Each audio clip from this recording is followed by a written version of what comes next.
व्यापारी जय Kumar Jain murder case.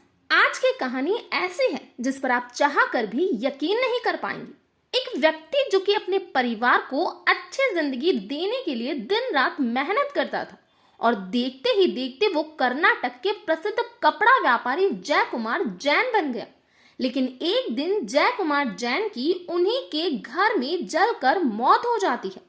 दिखने में ये मौत आकस्मिक थी, लेकिन जब इस मौत के पीछे की गुत्थी को सुलझाया गया तो रिश्तों की ऐसी कहानी सामने आई जिसे सुनकर आपका रिश्तों पर से भरोसा उठ जाएगा।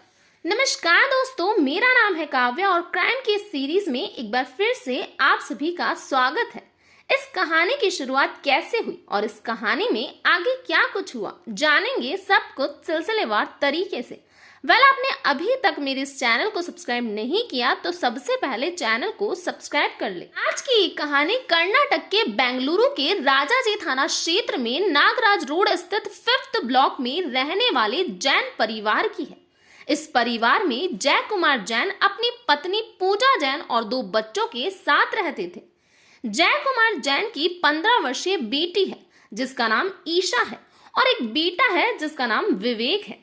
जय कुमार जैन मूल रूप से राजस्थान के जयपुर के विराटनगर के मेड गांव के निवासी थे और कुछ साल पहले ही वो अपने परिवार के साथ बेंगलुरु रहने लगे। यहाँ पर उन्होंने अपने कपड़े का व्यवसाय शुरू किया और बेंगलुरु के प्रसिद्ध कपड़ा व्यापारी बन गए। परिवार पूरी तरह सुख शांति पैसों से संपन्न था। किसी को किसी भी प्रकार की कोई कमी नहीं थी। सब ऐशो आराम की जिंदगी जीते थे। जय कुमार जैन अपनी बेटी और बेटे पर जान छिड़कते थे। 41 वर्षीय जय कुमार जैन अपनी 15 वर्षीय बेटी ईशा को जिंदगी में एक ऊंचा मुकाम हासिल करते हुए देखना चाहते थे, लेकिन किस्मत को तो कुछ और ही मंजूर था। एक दिन जय कुमार जैन की पत्नी पूजा और उनके बेटे को पारिवारिक समारोह के लिए बेंगलुरु से बाहर जाना था। इसीलिए जय कुमार जैन अपनी कार से पत्नी और बेटे को शाम 7 बजे रेलवे स्टेशन छोड़ने गए। इस बीच उनकी बेटी ईशा घर पर अकेली थी और ये बात 17 अगस्त 2019 शनिवार की है। पत्नी व बेटे को स्टेशन छोड़ जय कुमार अपने घर वापस आ गए। घर आकर पापा और बेटी ने साथ साथ डिनर किया और पापा अपने कमरे में चले गए। इसके कुछ मिनट बाद ही बेटी ईशा अपने पापा के लिए दूध का गिलास लेकर आई और उन्हें पकड़ाते हुए बोली, पापा दूध पी लीजिए। वैसे तो अक्सर रात को ये दूध का गिलास जय कुमार की पत्नी पूजा दिया करती थी, लेकिन आज वो घर पर नहीं थी, इसीलिए ये काम बेटी कर रही थी। दूध पीने के बाद जय कुमार सो गए। इसके बाद ईशा भी अपने कमरे में सोने चली गई। लेकिन दूसरे दिन यानी कि 18 अगस्त 2019 की सुबह लगभग 7 बजे अचानक से जय कुमार जैन के घर से आग की लपटें निकल रही थी। अंदर से ईशा की चिल्लाने की आवाजें आ रही थी। इसे देख पड़ोसियों ने तुरंत ही फायर ब्रिगेड के साथ पुलिस को सूचना दी। सूचना मिलते ही फायर ब्रिगेड की गाड़ी बताए हुए पते पर पहुंचकर जय कुमार जैन के घर के बाथरूम में लगी आग को बुझाने में लग गई। लेकिन आग बुझाने के बाद दमकल कर्मियों ने जय कुमार जैन का झुलसा हुआ शव देखा।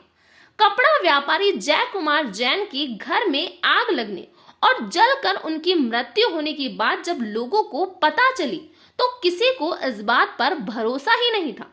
देखते ही देखते पड़ोसियों की भीड़ जय कुमार जैन के घर के बाहर इकट्ठा हो गई। राजाजी थाना पुलिस ने भी मौके वारदात पर पहुंचकर पूछताछ शुरू की। पूछताछ के दौरान जय कुमार की बेटी ईशा ने बताया कि रोज की तरह पापा सुबह नहाने के लिए गए थे और शॉर्ट सर्किट होने की वजह से बाथरूम में आग लग गई और उनकी मौत हो गई। घटना के समय जय कुमार जैन के घर में प्रवीण नाम का एक लड़का भी मौजूद था। उसने बताया कि दोनों ने जय कुमार को बचाने की कोशिश की, लेकिन आग ज्यादा होने के कारण बुझ नहीं पाई और वो भी आग में झुलस गए। क्योंकि मामला एक प्रतिष्ठित व्यवसायी का था, इसीलिए उच्च अधिकारियों को भी अवगत करवा दिया गया था। पुलिस के बड़े अधिकारियों के साथ फॉरेंसिक टीम भी घटना स्थल पर पहुंच गई। घटना स्थल से जरूरी साक्ष्य जुटाने के बाद पुलिस ने जय कुमार की लाश को पोस्टमार्टम के लिए हॉस्पिटल भेज दिया। पुलिस और बाकी सभी का यही अनुमान था कि जय कुमार की मौत शॉर्ट सर्किट से लगी आग से झुलसने से हुई है। लेकिन फिर जय कुमार की लाश की कंडीशन देख पुलिस को थोड़ा संदेह हुआ। हालांकि प्राथमिक जांच में ये पता नहीं चल पाया कि मामला मौत का है या फिर हत्या का। इसीलिए पुलिस ने इस मामले को संदेहास्पद करार करते हुए गहनता से इस मामले की पड़ताल शुरू कर दी। डीसीपी एन शशि कुमार ने इस मामले को जल्द से जल्द सुलझाने के लिए अलग अलग टीमें गठित की और उन्हें अलग अलग निर्देश दिए। गठित टीमों द्वारा जय कुमार जैन के पड़ोसियों से पूछताछ की गई तो एक चौंका देने वाली बात सामने आई। पुलिस को मृतक जय कुमार जैन की बेटी ईशा और पड़ोसी युवक प्रवीण के प्रेम संबंधों की जानकारी मिली। घटना के समय भी प्रवीण जय कुमार के घर पर ही मौजूद था। पुलिस को समझते हुए देर नहीं लगी कि जरूर दाल में कुछ काला है।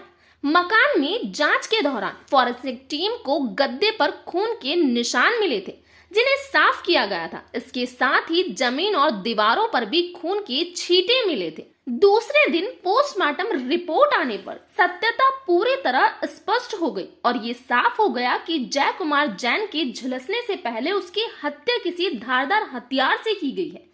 इसके बाद उच्च अधिकारियों को इसकी सूचना दी गई। पुलिस का पहला शक मृतक की बेटी ईशा और उसके प्रेमी प्रवीण पर गया।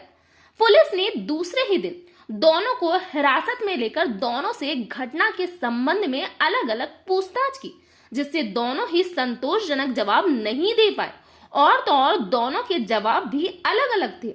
जिसके बाद दोनों से सख्ती से पूछताछ की गई, जिसके बाद दोनों ने पुलिस के सवालों में उलझकर पूरा घटनाक्रम बता दिया और अपने अपराध को स्वीकार कर लिया। इन दोनों ने घटना की जो कहानी सुनाई उसकी कल्पना भी हमारे और आपकी सोच से परे है। जय कुमार जैन की बेटी ईशा बेंगलुरु के एक इंटरनेशनल स्कूल में पढ़ती थी और उससे स्कूल में ईशा का पड़ोसी प्रवीण भी पढ़ता था। प्रवीण के पिता एक निजी कंपनी में काम करते थे और कुछ महीनों पहले ही कंपनी ने उन्हें और कुछ कर्मचारियों को कुछ लाख रुपए देकर उन्हें बाहर हटा दिया था और ये रुपए पिता ने अपने इकलौते बेटे प्रवीण के नाम से बैंक में जमा करवा दिए थे। परिवार का सारा खर्च इन रुपए के ब्याज से ही चलता था।